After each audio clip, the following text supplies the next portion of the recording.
आप देख रहे हैं TNB। लोकसभा चुनाव 2024 के लिए सभी दलों ने अपनी अपनी तैयारी पूरी कर ली है। इस बीच कई ओपिनियन पोल भी सामने आ गए हैं।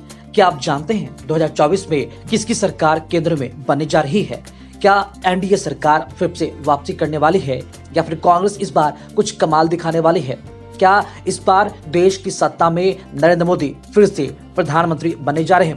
आइए वो तमाम सारे सवालों का जवाब हम आपको देते हैं। दरअसल कई चैनल्स और सर्वे के रिपोर्ट भी सामने आए हैं। हर पोल में भारतीय जनता पार्टी को बहुमत मिलता नजर आ रहा है। हालांकि इनमें पीएम मोदी के मन मुताबिक सीटें नहीं मिल रही है। ऐसे में पूरी संभावना है कि देश में लगातार तीसरी बार एनडीए की सरकार बने और नरेंद्र मोदी प्रधानमंत्री की शपथ ले सकते हैं। लेकिन इस ओपिनियन पोल के नतीजे देखकर बीजेपी और कांग्रेस दोनों पार्टियां निराश होंगी।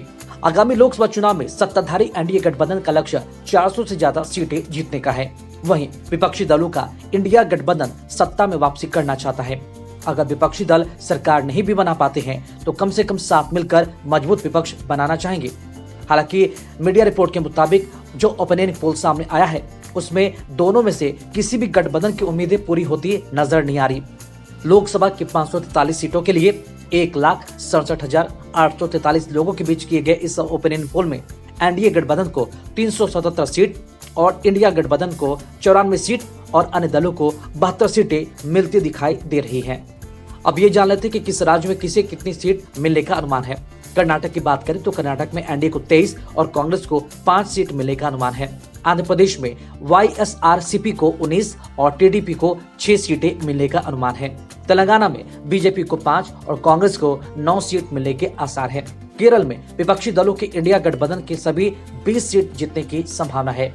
तमिलनाडु में एनडीए को 1 और इंडिया गठबंधन के 36 सीट जीतने की संभावना है। वहीं असम में एनडीए गठबंधन की 11 और अन्य के 3 सीट जीतने की संभावना है। उत्तर पूर्वी राज्य की बात करें तो वहाँ एनडीए गठबंधन के 10 और इंडिया गठबंधन के 1 सीट जीतने की संभावना है। केंद्र शासित राज्य की बात करें तो चंडीगढ़, अंडमान, गोवा और दादरा नगर हवेली की 1-1 सीटें एनडीए के खाते में जा सकती है। वहीं लद्दाख में एनडीए और लक्षद्वीप में इंडिया गठबंधन की जीतने की संभावना है। पश्चिम बंगाल टीएमसी की 24 और बीजेपी के 17 सीट जीतने की संभावना है। इंडिया गठबंधन को 1 सीट मिल सकती है। वहीं महाराष्ट्र में एनडीए गठबंधन के 45 और इंडिया गठबंधन के 3 सीट जीतने की संभावना है। हिमाचल प्रदेश में एनडीए के 3 और इंडिया गठबंधन को 1 सीट मिलने की संभावना है। दिल्ली की सभी 7 सीटों पर बीजेपी की जीतने के आसार हैं। हरियाणा की बात करें तो यहाँ 9 सीटों पर एनडीए गठबंधन और इंडिया गठबंधन के 1 सीट जीतने की संभावना है। गुजरात में सभी 26 सीटें एनडीए गठबंधन के पक्ष में जा सकती हैं। ओडिशा बिजू जनता दल को 9 और भारतीय जनता पार्टी को 11 सीट मिल सकती है। जम्मू कश्मीर में एनडीए को 2 और इंडिया गठबंधन को 3 सीटें मिल सकती है। उत्तराखंड में सभी 5 सीटें एनडीए गठबंधन के पक्ष में जा सकती है। मध्य प्रदेश में बीजेपी को 28 और कांग्रेस को 1 सीट मिलने की संभावना है। राजस्थान में बीजेपी को सभी 25 सीटें मिलने की संभावना है। बिहार में एनडीए गठबंधन को 37 और इंडिया गठबंधन को 3 सीट मिल सकती है। वहीं उत्तर प्रदेश में एनडीए गठबंधन को 78 और इंडिया गठबंधन को 2 सीट मिल सकती है। ऐसा ओपिनियन पोल के मुताबिक है।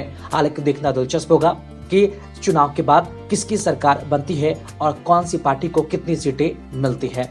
ऐसी खबरों में बने रहने के लिए देखते रहिए TNB। साथ ही हमारे वीडियोस को लाइक करें, शेयर करें और हमारे YouTube चैनल TNB को सब्सक्राइब करना ना भूलें। इस वीडियो को अगर आप Facebook पे देख रहे हैं तो हमारे पेज को लाइक करें और फॉलो करना ना भूलें।